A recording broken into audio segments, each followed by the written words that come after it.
بسم اللہ الرحمن الرحیم۔ عزیز طالبات، السلام علیکم۔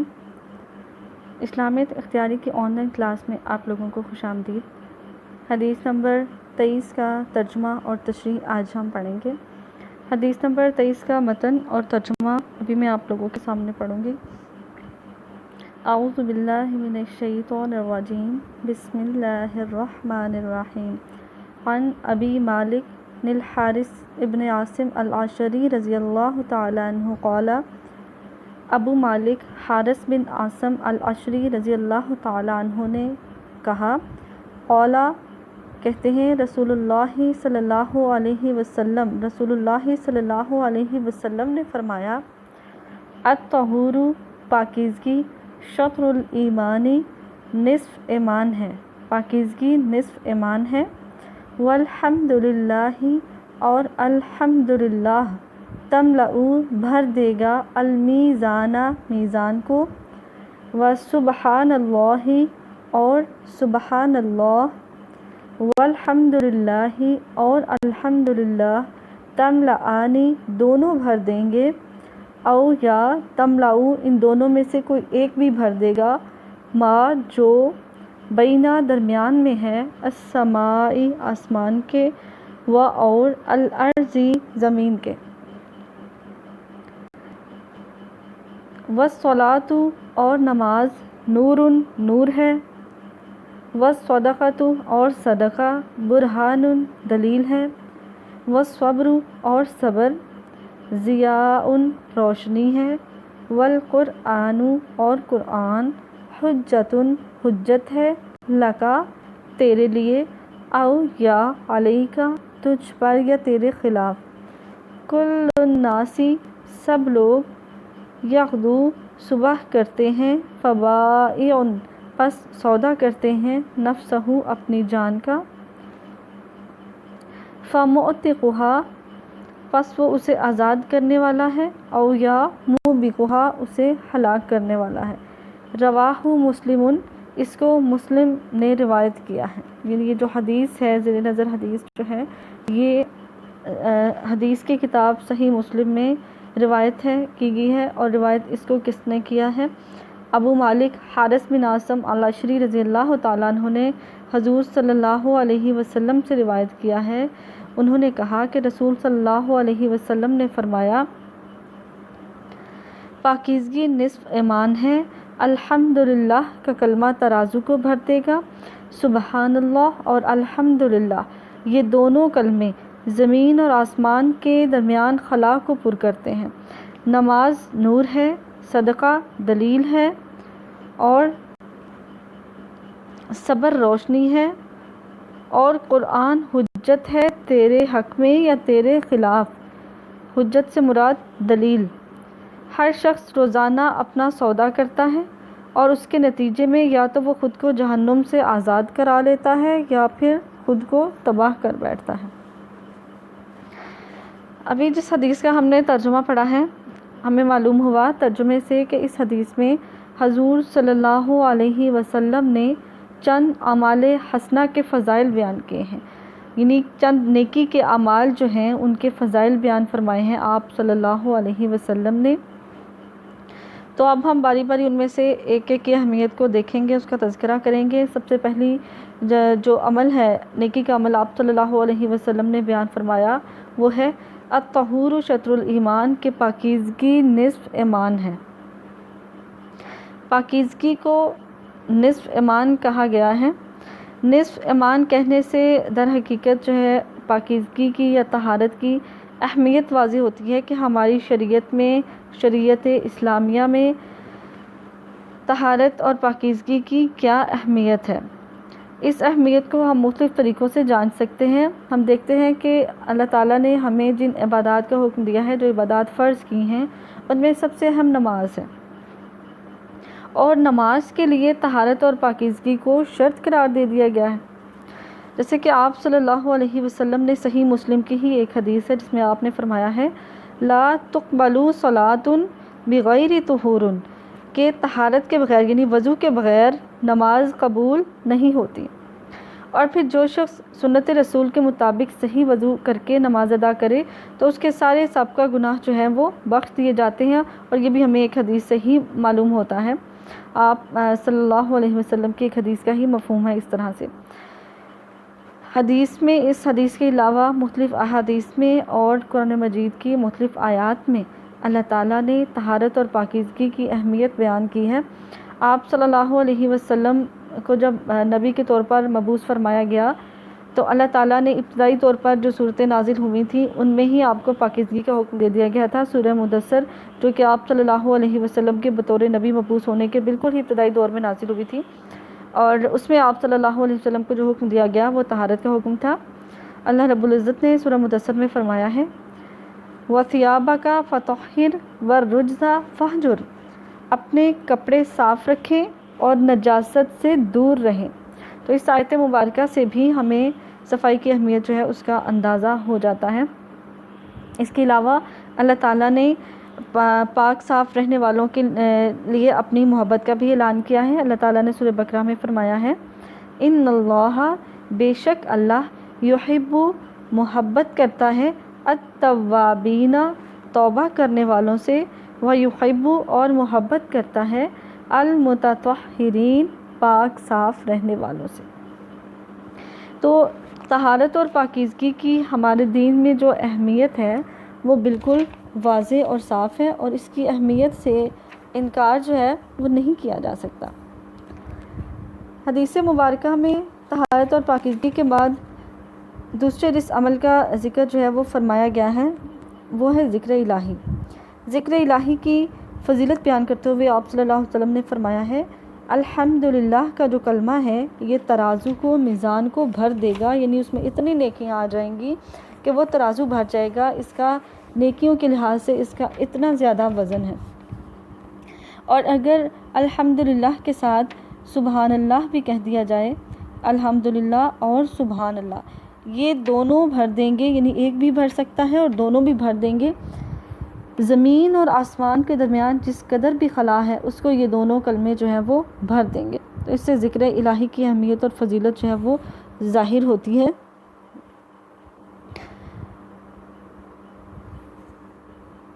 اللہ تعالیٰ نے قرآن مجید میں ارشاد فرمایا ہے سورۃ العنکبوت میں وَلَذِكْرُ اللَّهِ أَكْبَرُ، اللہ تعالیٰ کا ذکر جو ہے وہ بڑی چیز ہے۔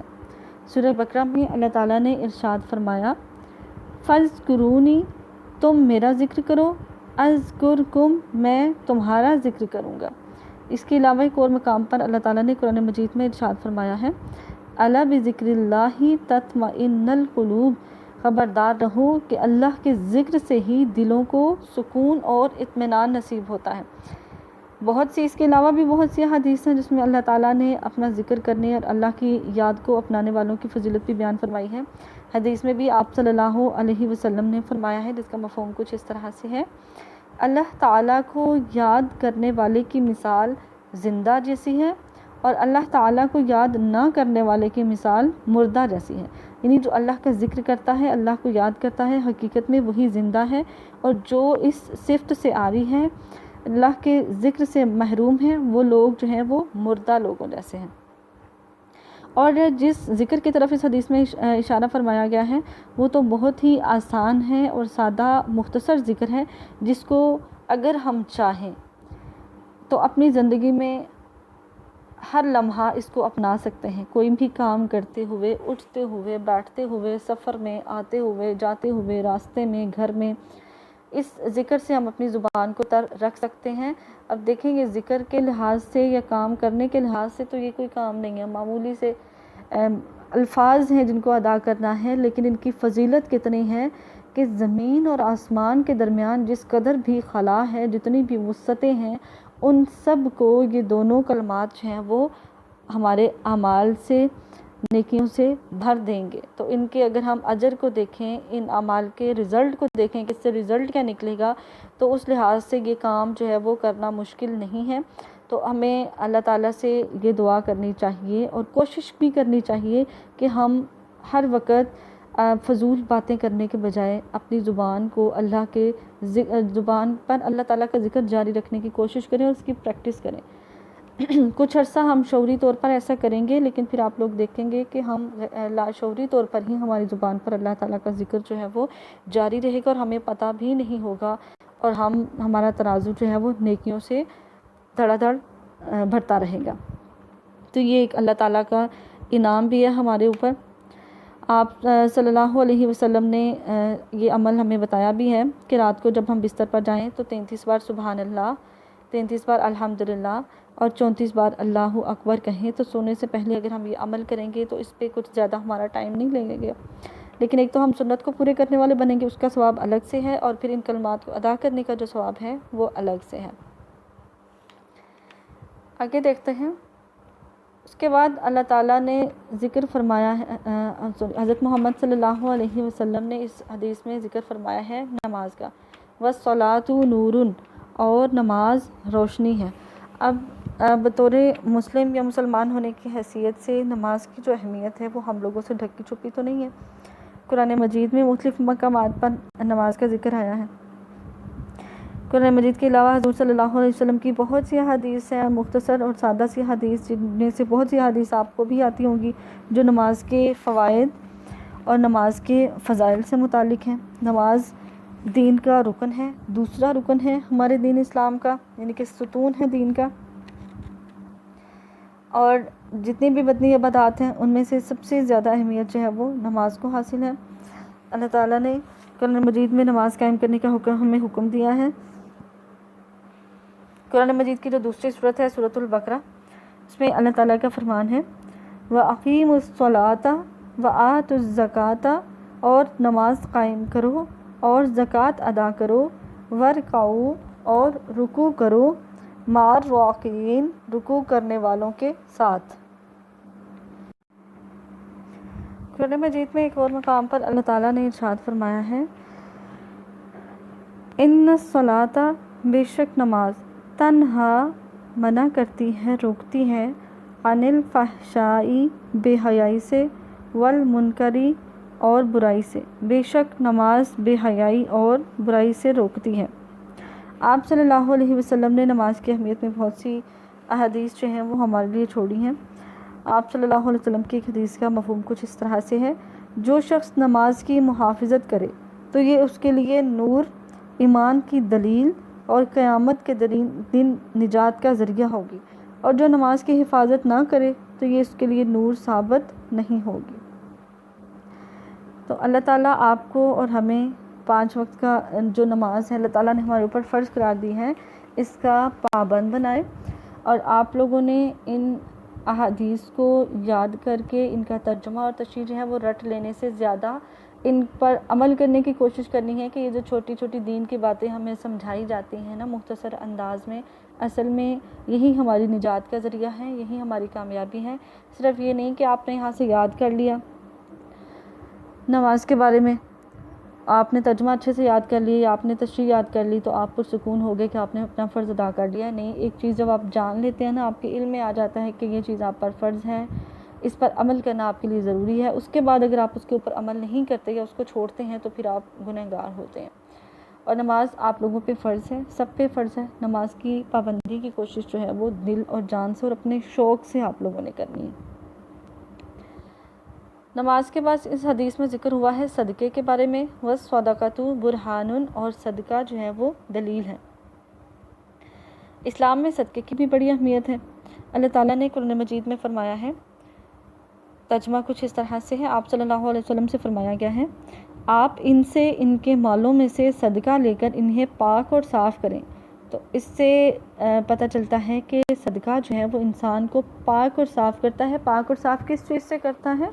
گناہوں کی گندگی کو دور کرتا ہے انسان سے۔ دنیاوی میل کچیل نہیں ہٹاتا، بلکہ جو گناہ اس نے کیے ہوتے ہیں نا ان کی گندگی کو مٹا کر اس کو پاک اور صاف کرتا ہے۔ یہ بہت ہی زیادہ اس لحاظ سے ہم دیکھیں گے تو صدقہ جو ہے وہ بہت ہی زیادہ ہمارے لیے اہمیت کا حامل ہے۔ اس کے علاوہ آپ صلی اللہ علیہ وسلم نے فرمایا ہے وَالصَّدَقَةُ تُطْفِئُ الْخَطِیئَةَ، صدقہ گناہوں کو اس طرح مٹا ڈالتا ہے کما یطفئ الماء النار، جیسے کہ پانی آگ کو بجھا دیتا ہے۔ دیکھتے ہیں جب ہم جلتی ہوئی آگ پر پانی ڈالتے ہیں نا تو آگ کا وجود باقی نہیں رہتا، بالکل ایسا نہیں ہوتا کہ پانی بھی ہو اور آگ بھی ہو، ایک ہی چیز باقی رہتی ہے، یا پانی رہتا ہے یا پانی نہیں، آگ ہو تو پانی نہیں ہے، اگر پانی ڈال دیا جائے تو پھر آگ باقی نہیں رہتی۔ تو اس طرح سے گناہوں کو مٹا دیتا ہے صدقہ، یعنی جب صدقہ دیا جاتا ہے تو پھر گناہ باقی جو ہے وہ نہیں رہتے۔ اس کے علاوہ آپ صلی اللہ علیہ وسلم نے فرمایا ہے کہ صدقہ مال کو کم نہیں کرتا، کیونکہ صدقے کی ادائیگی جب ہم صدقے کی ادائیگی کا سوچتے ہیں تو سب سے پہلا حملہ جو شیطان ہمارے اوپر کرتا ہے تو وہ یہی سوچ ہمارے ذہن میں ڈالتا ہے کہ اس سے یہ پیسے جو ہم نے صدقے کے لیے دینے، اتنے پیسے ہمارے پاس سے کم ہو جائیں گے، ہم اس کو کسی اپنی اور ذاتی ضرورت پر استعمال کر سکتے ہیں۔ یعنی اپنے ہاتھ سے پیسہ کسی دوسرے کو دینا جو ہے یہ بڑے حوصلے والا کام ہوتا ہے، اور شیطان جو ہے وہ اس سلسلے میں انسان کا حوصلہ پست کرنے کی پوری کوشش کرتا ہے۔ تو آپ صلی اللہ علیہ وسلم نے فرمایا ہے صدقہ مال کو کم نہیں کرتا بلکہ مال کو بڑھاتا ہے۔ اس کے بعد آپ صلی اللہ علیہ وسلم نے فرمایا ہے وَالصَّبْرُ ضِيَاءٌ، اور صبر روشنی ہے۔ صبر کا مطلب ہے، اگر ہم شریعت کے لحاظ سے دیکھیں تو اس کا مطلب ہے گناہوں سے باز رہنا۔ عبادت کے حوالے سے دیکھا جائے تو اس کا مطلب ہے کہ عبادت کو ہمیشگی کے ساتھ کرنا، اور اگر مصائب اور آزمائشوں کے حوالے سے دیکھا جائے تو وہاں اس کا مطلب بنتا ہے کہ تکالیف اور مشکلات پر واویلا کرنے کے بجائے انہیں حوصلے سے برداشت کرنا۔ حضور صلی اللہ علیہ وسلم نے صبر کو اپنی چادر اور کشائش کی چابی فرمائی، یعنی وسعت کی چابی فرمایا ہے۔ قرآن حکیم میں اللہ تعالیٰ نے بھی صبر پر بے حساب اجر کا وعدہ کیا ہے۔ اللہ تعالیٰ فرماتے ہیں بے شک صبر کرنے والوں کو ان کا بے حساب اجر دیا جائے گا۔ اور حضور صلی اللہ علیہ وسلم سے فرمایا جا رہا ہے آپ صبر کرنے والوں کو خوشخبری دیں جنہیں جب کوئی مصیبت پہنچتی ہے تو اِنَّ لِلَّهِ وَإِنَّ إِلَيْهِ راجعون پڑھ کر خاموش رہتے ہیں، یعنی جب ان کے اوپر کوئی مصیبت یا پریشانی آتی ہے تو ان کا ذہن اس طرف جاتا ہے کہ یہ مصیبت اور پریشانی اللہ تعالیٰ کی طرف سے ہے، اور ہم بھی اللہ تعالیٰ کی طرف سے ہیں، اور ہمیں بھی اللہ ہی کی طرف واپس لوٹ کر جانا ہے۔ تو اللہ پر جب وہ توکل کرتے ہیں تو وہ پریشانی اور جو تکلیف ہے ان کو معمولی لگنے لگتی ہے۔ تو یہ بھی ہوتا ہے ایک صبر کا فائدہ کہ مشکل وقت جو ہے وہ آسانی سے گزر جاتا ہے۔ اس کے بعد آپ صلی اللہ علیہ وسلم نے حدیث میں فرمایا ہے وَالْقُرْآنُ حُجَّةٌ لَكَ أَوْ عَلَيْكَ، کہ قرآن جو ہے یہ دلیل بنے گا یا تو تیرے خلاف یا پھر تیرے حق میں۔ اب یہاں سوال یہ پیدا ہوتا ہے کہ قرآن کیسے دلیل بنے گا، انسان کے حق میں یا انسان کے خلاف؟ تو اس سلسلے میں علماء کرام یہ کہتے ہیں کہ روز محشر جو قرآن ہے یہ انسان کے خلاف گواہی دے گا اور اس کے حق میں بھی دے گا۔ یا تو یہ گواہی اس طرح سے ہوگی کہ اے اللہ یہ شخص مجھے مانتا نہیں تھا، یا اگر مانتا تھا تو پڑھتا نہیں تھا، یا اگر پڑھتا بھی تھا تو سمجھتا نہیں تھا، یا اگر سمجھتا بھی تھا تو عمل نہیں کرتا تھا۔